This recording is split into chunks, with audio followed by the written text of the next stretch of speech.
Welcome to the Manifesting Millions podcast. I am your host, Rashida McFerrin, and today we are talking about creating a wealth building framework for your life. It's December 30th. I very rarely mention the date, but since it is the end of the year, we've gone through the holidays, we have the new year coming up. I thought it would be an amazing time to talk about more actionable steps when it comes to creating your wealth building framework for your life. And so this is going to be a quick shorty-sode, meaning a short episode, and I'm going to go through 3 quick steps. Considering that it's the end of 2024 going into the beginning of 2025, what better way and or what better time for you to put together an actual plan in place in order for you to get started on your wealth building journey. Now, don't let the word wealth scare you. We all have to start somewhere, as I've continuously said throughout my podcast over the course of this year, whether it be $5, $10, $100, $1,000, $10,000.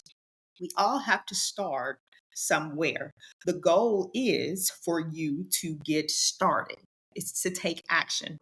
We're going to go through the top 3 steps, and they're really simple. I've broken them down to like one word explanations. Step 1 is going to be learn. Step 2 is going to be build. And step 3 is grow. That's it. Now, how easy is that? Right?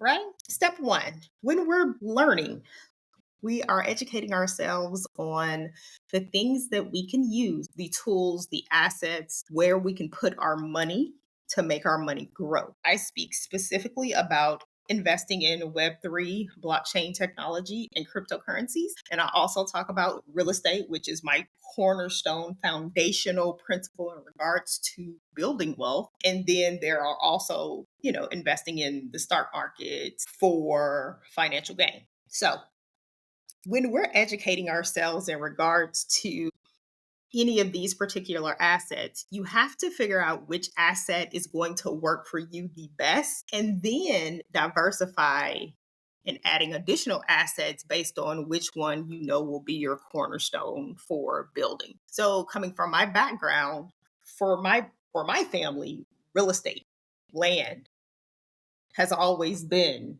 the cornerstone of building financial wealth. And that is the same thing that I've taken into my own life. And so you got to own something.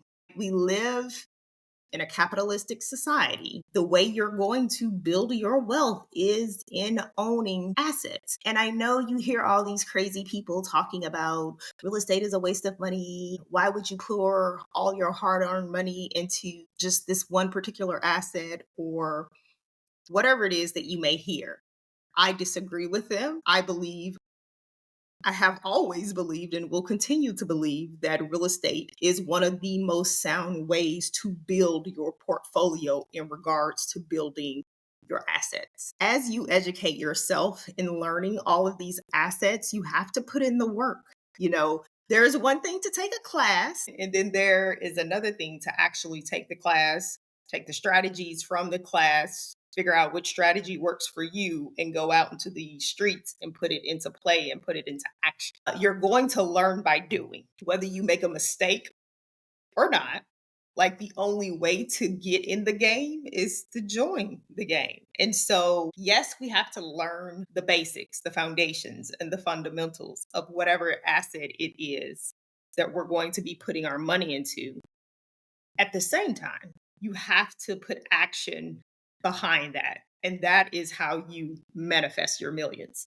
They don't just come out of thin air and fall into your lap. I wish, right, that everybody had a genie in a bottle for it to happen that way. But we live in this 3D reality where you have to put in work to get something in return. That's the reality and that's the fact. Step 1 is going to be, we're going to learn about the asset class, and then we're going to continue to build and diversify our knowledge in reference to it, and then we're going to learn how to apply it. Step 2, build.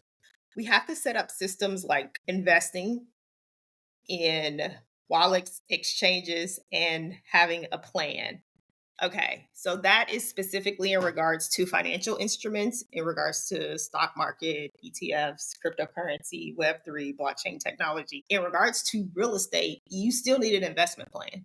It doesn't matter where you get started, you still need to have like a foundational strategy that you use in regards to building that asset. So, my question to you, as you're building, how are you building? And that's not something that I can answer for you, nor is it something that I can tell you how to do. I know how I did it. I know how I do it, and I know how I will continue to do it as we move forward and innovate with technology and the markets get more sophisticated. But while you're building, you have to have a strategy in place in order for you to be able to recoup those returns. And when I say recoup the returns, what I mean is, I'll give you an example. So if I'm investing in a rental property, say, let's use Atlanta. So if I'm investing in that rental property, what is going to be my end goal in regards to the returns in that property? Do I want it to be a rental so I can have a continuous flow of income? Am I going to hire a property manager? Because I don't technically live in Atlanta, so I need somebody local, or do I need somebody local? And my recommendation to that is, like, when you're doing real estate, you always need someone local to manage your property on the ground. And even when you're doing that, you still have to manage the manager, if that makes sense. It's not a hands off investment. I wish like the social hype of real estate would stop saying the things like real estate is a passive investment. It's never passive. Nothing you touch in regards to building wealth in this country will ever be a passive investment. Will there be assets where you will have minimal effort to do on managing it? Yes, but nothing is ever going to be completely hands off. And that's something you need to get like etched in your brain before you start making deals, because I see so many people jumping into the market thinking that they're going to make their money overnight. And again, the concept of wealth is a long game. Money loves speed, wealth takes time. If wealth takes time to build, it's a long game, it's not a short game. I had this experience with one of my clients, I want to say maybe a year and a half, 2 years ago. He was getting ready to purchase his SFR, single family residence. In addition, he wanted to add a rental property on top of that. And I felt like his focus was off because he was more so focused on the investment property than having his single family residence. And I had to direct him in regards to putting the focus where it needs to be. Let's secure your single family residence first, and then we'll go back into these streets, and then we'll go find your rental property. And then, even with that, I had to make sure that I communicated very clearly that my role as a realtor in this transaction is to find you the property, sell you the property, and get you the best deal for your money. Now, once that property closes, how you manage it going forward is on you. That has nothing to do with my role as a realtor. I do not do property management. I learned that mistake in my 20s. A very hard earned lesson that cost me in excess of a good 40 grand, that I ended up selling a property at a loss. I found out very quickly how I did not like to manage the process of the transaction beyond closing a property. I want to encourage you to make sure that you are clear in regards to the numbers that are on the paper, that you are clear in regards to the ROI, which is the return on investment that you're going to be getting back, and then that you are clear on how much money that property is going to cost you to maintenance, in addition to the investment, the initial investment. That is step number 2. We're building.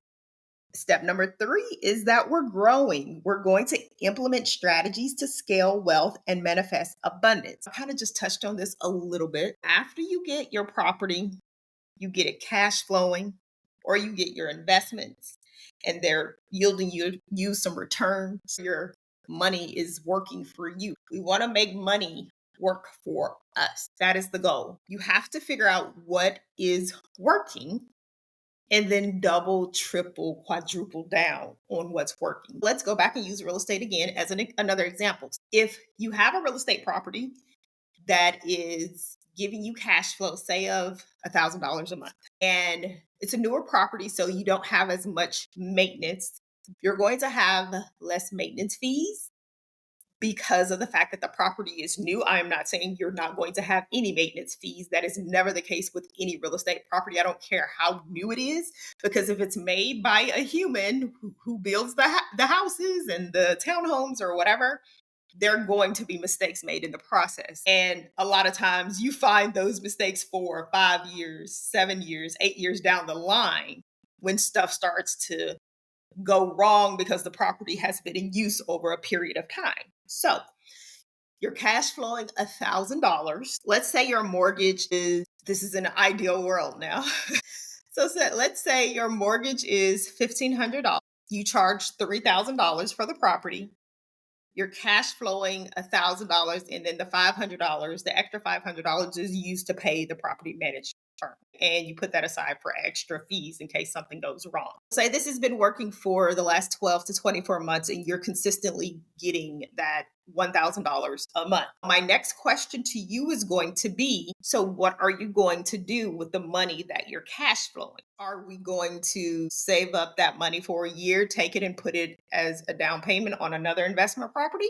Are we going to take that $12,000 that we're making in our real estate property and put it into market investments such as the stock market and or cryptocurrency? Or are we going to take the $12,000 and see if we can buy a low overhead business that can make us more money? See, the goal in the wealth game is to make money, make your money make money, and then figure out how to make more money using that money, if that makes sense. And so once you find a strategy that works, you want to double down on it and you want to make that strategy grow.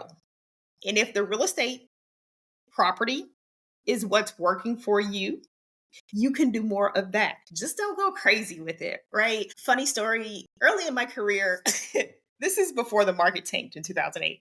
We had this craze of everybody wanting to be real estate investors and all these consumers going in and buying multiple properties on their personal credit. And I remember I came across a guy who had like 20 real estate investment properties on his credit. And I was sitting there trying to put the deal together. And I'm sitting there thinking like, oh my God, you idiot. Leverages all of their personal resources to the point of no return just because they see stuff on TV. And unfortunately, our bank held the lien to maybe half of them. So we were trying to figure out how to not let the guy go bad by taking all of those mortgages and maybe combining it into one so that he would pay a mortgage line of credit and or a business line of credit that was secured by the mortgages, so we wouldn't have like in excess of $5 million go bad on our books. So if we keep him afloat, we stay afloat. Everybody is a winner in the situation until he works himself out of the situation and gets renters. Sometimes you will come across scenarios where you're dealing with bankers. Like the last thing we want you to do is to go bad. Like when I lend you money, I want my money back plus interest, period. And that's any banker, financier that you deal with. And so if you lose, I lose. And I don't like losing. I hate losing, child. Look, my type A personality can barely conceive of loss sometimes, even though I know it's a part of life. But my ego is so fixed on the idea of winning in the scenarios that I put myself in professional situations, that I want that to sustain my reputation. And we worked it out, and he was on interest monthly payments, I think for a set fixed amount of time. And he was able to get renters back into his properties. Cash began to flow again. So when you're growing, do it responsibly, do it strategically, and don't lose your mind in the process. Keep your feet firmly planted on the ground as you're building wealth over time. And that is it. Let's go back through the steps again. Number 1, we're learning. Number 2, we're building. And number 3, we're growing. The approach of all of these listed here allows you to tie into the energy of abundance, growth, and manifestation. And It provides clarity and structure for you to be able to build your portfolio and your wealth in a manner that is manageable to you. That is all for this episode. As always, you can find us on Rashida.ai. All my course offerings are listed on my website, and I am on socials at Rashida McFerrin or either Rashida.McFerrin, depending on which social platform you are listed on. I will list all of our socials in the show notes. And until when, we will see you in the next episode. Bye for now.